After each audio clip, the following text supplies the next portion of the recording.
Di tengah dunia yang serba cepat dan penuh informasi, ada satu keresahan besar yang dirasakan banyak anak muda, yaitu eco-anxiety. Ini bukan sekedar rasa khawatir biasa, tapi kecemasan mendalam soal masa depan bumi yang makin merusak akibat krisis iklim. Selamat datang di Bumi Bicara. Eco-anxiety sendiri itu adalah rasa cemas, rasa takut atau khawatir mendalam karena kondisi lingkungan dan masa depan bumi yang terancam oleh krisis iklim. Ini beda dengan rasa khawatir biasa, karena bisa mempengaruhi emosi, pikiran, bahkan aktivitas sehari-hari.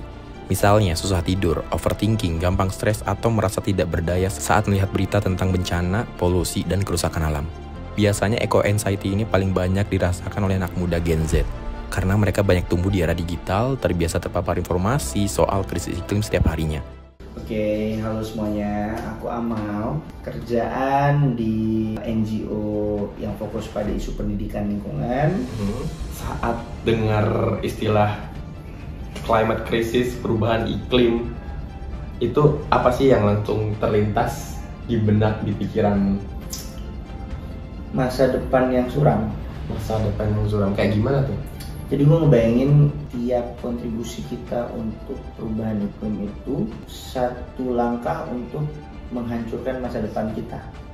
At least lu menghancurkan rumah yang udah lu bangun hari ini. Tapi hari ini kita sadar bahwa climate crisis itu ada di depan mata kita. Gue baru sadar ketika lihat kota Semarang itu udah di bawah laut ternyata. Ya kalau lu lihat kayak Jakarta lah, ada giant sea wall yang nahan air laut. Gue ngebayangin kalau giant sea wall itu nggak ada, mungkin Jakarta udah di bawah air gitu.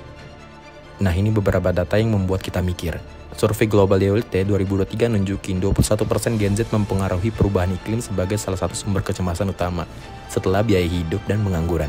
Ada dari studi Universitas Muhammadiyah Jakarta menemukan 70,9% mahasiswa merasa cemas soal krisis iklim. Bahkan 66,7% diantaranya sampai terganggu tidurnya gara-gara mikir masa depan tentang bumi. Air yang lo konsumsi setiap hari di rumah lo itu. Oke, kalau misalkan kita yang bisa beli air galon, tapi kalau orang yang langsung dari air keran kemudian direbus, diminum gitu, dan itu banyak sekali. Orang di kota-kota besar mengonsumsi air tersebut. Bayang nggak mikroplastik mencemari air itu? Itu dampaknya bisa ke kesehatan lu.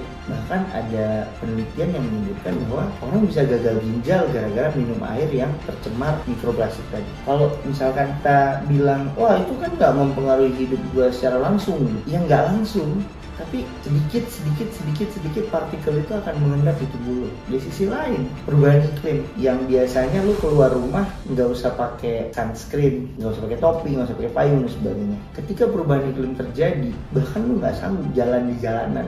Bayang nggak hari ini kalau lo jalan jalanan kota, sebenarnya kalau misalkan perubahan iklim ini nggak se ekstrim yang terjadi sekarang ini, mungkin nggak butuh sunscreen keluar rumah. Kalau gue sendiri sih mencoba untuk merubah lifestyle ya. Kalau lu bisa pakai kendaraan umum, kenapa harus kendaraan pribadi? Kalau lu bisa bawa tumbler, kenapa harus beli air botolan? Kalau lu bisa makan dengan wadah yang lu bawa dari rumah, kenapa harus dibungkus gitu? Nah itu pertanyaan-pertanyaan yang menurut gue setiap kita harus bisa kita lontarkan pada diri kita. Karena solusinya ada pada pilihan konsumsi harian kita. Kalau kita memilih untuk mengkonsumsi sesuatu yang sekali konsumsi langsung buang gitu ya, tapi kalau lu memilih untuk coba deh satu wadah bisa dipakai untuk segala jenis konsumsi, menurut gue itu satu solusi yang kalau satu orang ngerjain mungkin nggak kerasa, tapi kalau 1 juta orang ngerjain, kebayang nggak kalau satu orang memproduksi 1 kilogram sampah per hari, ada 1 juta orang tidak memproduksi selama 1 hari itu, berapa sampah yang berkurang? Nah itu salah satu upaya yang bisa kita lakukan. Gue mau ucapin terima kasih untuk bumi yang sudah kuat menampung beban seperti kita, tapi di sisi lain kita juga nggak bisa menuntut bumi, nggak bisa memaksa bumi.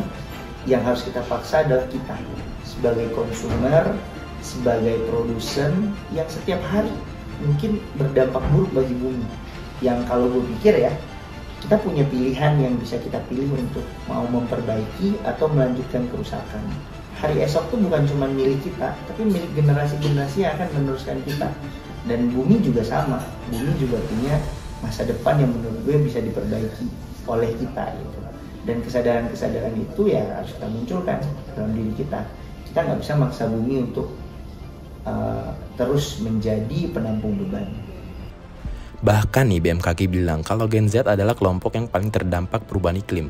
Bukan cuma soal curhat soal keresahan, tapi juga buat terlibat dalam solusi. Jadi kalau menurut kamu gimana? Jangan lupa komen, share, dan subscribe channel ini kalau bermanfaat. Sampai jumpa di episode Bumi Bicara selanjutnya. Bye-bye.